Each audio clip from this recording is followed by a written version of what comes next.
তো বাইকের যত টাকা দিয়ে কিনুন না কেন, যদি হেডলাইটে আলো না থাকে তাহলে হচ্ছে জীবনে মানে বাইকের ক্ষেত্রে কট খাইতে হয়। যেমন হচ্ছে আপনি একটা বাইক কিনা টুরমুর দিবেন, এরপর যদি আপনি বাইকে হেডলাইটে আলোই না থাকে তাহলে তো জীবনটাই বাস, বাইকটা কিনাটাই বাস।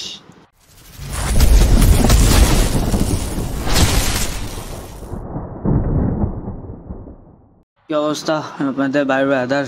অনেকদিন পর আবার একটা ভিডিও নিয়ে আসলাম, যাচ্ছি ভার্সিটির উদ্দেশ্যে। তো আমি কালকে একটা জিনিস ফেস করছি আমার নিজের বাইকের। আর হচ্ছে মনোটন বাইকটাও চালানো হয়েছে আমার ফ্রেন্ডের। তো হচ্ছে রাত্রেবেলা বের হইলাম, দুই ফ্রেন্ড মিলে আমার বাইকের আলো দিয়ে হচ্ছে আমার বন্ধু চলতেছে, ঠিক আছে, কাইন্ড অফ ওর বাইকের যে আলো এটা দিয়ে হচ্ছে সামনে জাস্ট ধুলাবালি দেখা যায় বা মাসি টাসি যাইতেছে, এটাই দেখা যায়, এর বাইরে কিছুই দেখা যায় না। তো দেখেন, আপনি একটা গাড়ি কিনবেন যে কয় টাকা দামেরই হোক, এখন যদি দিন শেষে আপনার ওই গাড়ির হেডলাইটের আলোই বেশি না থাকে, দিন শেষে আপনি এক্সট্রা একটা মাথার ভিতরে একটা ছোটোখাটো ফগ লাইট বা বড় ফগ লাইট লাগানো লাগে, আর ওই ফগ লাইট লয়ে যদি আপনার বাস খাইতে হয়, মামলা খাইতে হয়, তাহলে বা এই বাইক কিনা লাভটা কি? এই বাইক কিনা শান্তি আপনি কেমনে পাইবেন? ঠিক আছে, অনেকে দেখি যে বাইকের ভিতর হচ্ছে সামনে তো ফগ লাইট থাকে, ফগ লাইটের ভিতর হচ্ছে দুটা মোজা লাগা রেখে দেয়, ঠিক আছে, দেখতে ভাই বৃষ্টি লাগে। আমার ওপিনিয়ন ভাই, ফগ লাইটের ভিতর যদি আপনি এই মোজা লাগা রাখেন, সাপ আমার কাছে ছাপড়ি লাগে ভাই। ঠিক আছে, আরে আমি একটা গাড়ি কিনবো, গাড়ির ভিতরে যদি বাইকের হেডলাইটের ভিতরে আলোই জোশই না থাকে, রাইতবেলা ভালোভাবে দেখতেই না পাই, তাহলে হেডলাইট হাতে না রাখাই তো আমার কাছে মনে হয় ভালো। হেডলাইট হচ্ছে একটা বাইকের বলতে গেলে চোখ বা হচ্ছে সব। যেমন একটা বাইকে আপনি যখন দূরে জার্নি করবেন বা হচ্ছে রাত্রেবেলা রাইডিং করবেন, আপনার ফগ লাইট যদি না থাকে, ঠিক আছে, আপনার হেডলাইটই মেন। আর এক্সট্রা যদি আপনার কোনো বাইকে হেডলাইট বা হেডলাইটের পরিবর্তে আপনি ফগ লাইট লাগান, সেক্ষেত্রে কী হয় জানেন, আপনার বাইকের যে ব্যাটারিটা ওটা অনেক পরিমাণে মানে মানে কী বলে ইউজ হয়, যে ইউজটা হচ্ছে আপনার বাইক রিকভারি করতে পারে না ব্যাটারি।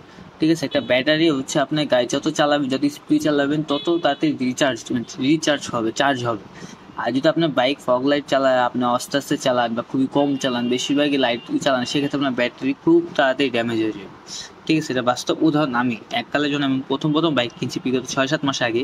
তখন হচ্ছে আমি বাইক খুব আস্তে আস্তে চালাইতাম বা বাইক খুবই কম চালাইতাম, ঠিক আছে, কিন্তু আমি হেডলাইট মনে করেন অলওয়েজ জ্বালা রাখতাম। সেক্ষেত্রে একদিন পান্থপথে যে আমার গাড়ি সহ আমি পুরো কট খেয়ে গেছি, গাড়ির ব্যাটারি পুরো ড্যামেজ হয়ে গেছে।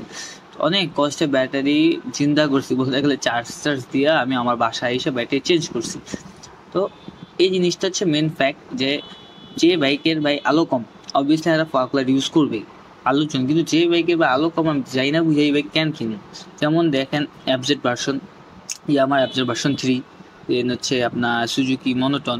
ঠিক আছে, এই বাইকগুলোতে হচ্ছে আপনি হেডলাইটের পাওয়ার খুবই কম। সুজুকির ক্ষেত্রে ভাই হচ্ছে দেখেন, সুজুকি প্রথমে হচ্ছে আপনি যে আপনি এসএফ যে বাইকগুলো আছে, সুজুকি এসএফ বাইকগুলো হচ্ছে সেই লেভেলের আলো। ঠিক আছে, একটা আমি বলবো ছোটোখাটো যে একটা প্রাইভেট কারের যে একটা আলো, এরকম একটা আলো ব্যাকআপ পাবেন আপনার এসএফ থেকে। এসএফ অনেকজনের কাছে ভালো লাগতে পারে, নাও লাগতে পারে। অ্যান্ড দেন আসে হচ্ছে আপনার আমার সুজুকি এফআই আসতে পারে, বা এফআই সুজুকি নেকেটের যেটা আছে কার্বোরেটর, ওই দুইটা, এই 3-4টা বাইকের পর দেন শেষে আসে মনোটন। জিএসএক্সআর বা R15 হিসাব অন্যরকম বাইক। স্পোর্টস বাইকে কখনো হেডলাইটের আলো থাকে না, কারণ ওটা স্পোর্টসের জন্য বানানো, ওগুলা কোনো আপনার ট্যুরের জন্য না, বা মানে রাফ অ্যান্ড টাফ ইউজের জন্য বানানো হয় না, যেটা আমরা করি বাঙালি, কিন্তু এটা রাফ অ্যান্ড টাফের জন্য না। স্পোর্টস বাইকে ওইটার আলো কম থাকবে, এটা স্বাভাবিক। এটা আপনি যত স্পোর্টস বাইকে বা প্রেশার ক্রিয়েট করেন যে, বা আপনি চান যে আলো বেশি সম্ভব না, ঠিক আছে, কিন্তু নেকেড বাইকগুলো বা নর্মাল বাইকগুলোতে আপনি হেডলাইট আলো যদি কম হয়, তাহলে ভাই কোন জীবনটা কই থাকে আর? বলেন ভাই, রয়্যাল এনফিল্ডের যে মনে করেন মানে হেডলাইটের আলো ভাই করা, ঠিক আছে, মানে আমার রয়্যাল এনফিল্ডের কোনো কিছু ভালো না লাগলেও ভাই ওদের হেডলাইটের আলোটা আমার সেই লাগে। এলইডি ইউজ করে না, হ্যালোজেন ইউজ করে, বাট তাও ওদের যে লাইট, যে আলো ভাই করা। আপনি রয়্যাল এনফিল্ড কে চালাইছে আমি জানি না, আমিও চালাইনি, বাট আমি হেডলাইটের আলোটা দেখছি সেই লেভেলের আলো। তো আমি আজকে জেগে যেতেছি সেই লেভেলের জ্যাম। ঠিক আছে, এই জ্যামের ঠেলা হচ্ছে বক বক করতেও মন চায় না। তো অনেকেই চেষ্টা করছেন যে ভাই হেডলাইট কীভাবে হচ্ছে আমি চেঞ্জ করবো, বা হেডলাইটের আলো কীভাবে বাড়াবো। বা হেডলাইটের আলো বাড়ানোর কোনো অপশন নাই, যেমন আমারটা কোনো অপশন নাই, ঠিক আছে। দেন হচ্ছে আপনার মনোটনের কোনো অপশন নেই। আপনি চাইলে একটা নতুন, আমি জিনিসটা দেখলাম, এখন আমিও ভালোভাবে হাতে পাইনি বা আমি দেখিও নি বা লাগাই না, শুনছি বা ভিডিওতে দেখা হয়েছে যে আপনার ফগ লাইট না, বাট ফগ লাইটের মতো ছোটো ছোটো লাইট পাওয়া যায়, যেগুলো আপনার মানে এলইডি বাট প্রচুর তীক্ষ্ণ লাইট, কিন্তু হচ্ছে আপনার ব্যাটারি কনজিউম খুবই কম করে। আপনি চাই দুটো লাগাইতে পারেন, লাগাই টেস্ট করতে পারেন। আমি লাগাই নাই, কারণ হচ্ছে আমার যে লাইট আছে এই লাইটটা আলহামদুলিল্লাহ চলে যায়। আমার যদি মনে করেন আলো লাইট বেশি লাগে, তাহলে হচ্ছে আমি ডিপার জ্বালায় নিই, ডিপার চালাতে হবে, আমার চলে আলহামদুলিল্লাহ। কিন্তু এখন ভাই আমি নিচে নিয়ে দিতেছি যে মনোটনের অনেকগুলোই প্রবলেম দেখা দিতেছে, যেমন হচ্ছে টাঙ্কি ইস্যু, বা হচ্ছে অনেক গাড়িতেই দেখা দিতেছে টাঙ্কি ইস্যু বা টাঙ্কি ঝং খায়া যায়। কিন্তু আল্লাহর রহমতে আমারটা ভাই টাঙ্কি ঝং খায় না। আমার আল্লাহর রহমতে 13 বছর ধরে গাড়ি চালাইতেছি আমি, কোনো সময় তেল হচ্ছে 100 টাকা 200 টাকা খুবই কম ভরি। আমি আমার থেকে ট্রাই করি যে হচ্ছে আপনার ফুল ট্যাঙ্কি ভরে রাখার জন্য। যখন আমি গাড়ি কিনছি তখন থেকে আমি একটু একটু শুনতাম মানুষের কাছ থেকে টাঙ্কি ঝং খায়, টাঙ্কি ঝং খায়। এই জন্য আবার আমি করতাম কি, আপনার প্রত্যেক মাসে আমার স্যালারি বা আমার হাতে টাকা থাকলে আমি প্রত্যেক মাসে ফুল ট্যাঙ্কি তেল ভরে রেখে দিই। বা এটা টাঙ্কির দাম অনেক, যদি বলেন আপনার পালসার ট্যাঙ্কি, যদি বলেন মন্ত্রণা ট্যাঙ্কি, যে কোনো ট্যাঙ্কি, ঠিক আছে। R15 একটা ট্যাঙ্কির দামই তো বেড়েছে 15-16 হাজার টাকা। নর্মালি আমাদের ট্যাঙ্কির দাম এরকম সিমিলার, কম বেশি 500-1000 2-3 হাজার টাকা কম হবে। কিন্তু ওই 15-16 হাজার টাকার একটা ট্যাঙ্কি কিনা লাগানোর মতো সবার অ্যাবিলিটি হয় না।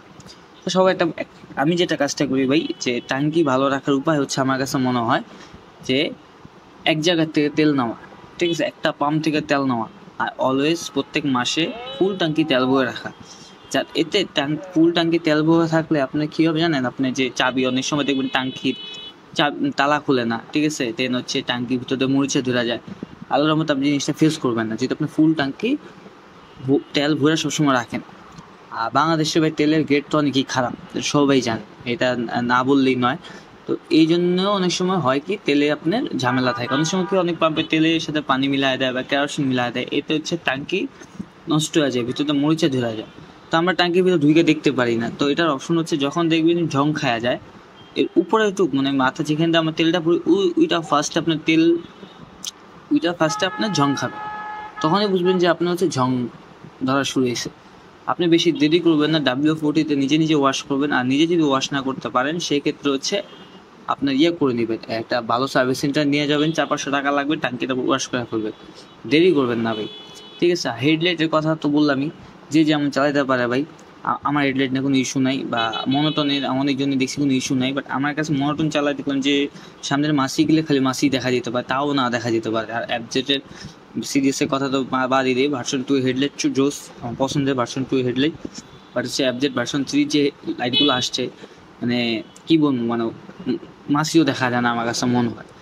তো তো সবার কী অবস্থা জানাবেন কমেন্ট বক্সে। আর আজকে নর্মালি হেডলাইট আর হচ্ছে ট্যাঙ্কি দিয়ে কথা বললাম। তো কোনো ইনফরমেশন জানতে চাইলে আমার বাইক নিয়ে কমেন্ট বক্সে কমেন্ট করবেন, ইনশাল্লাহ আমার থেকে আমি বলার ট্রাই করব। অনেক গরম, গলা শুকায় যেতেছে। তো খোদা হাফেজ, সবাইকে ভালো থাকবেন।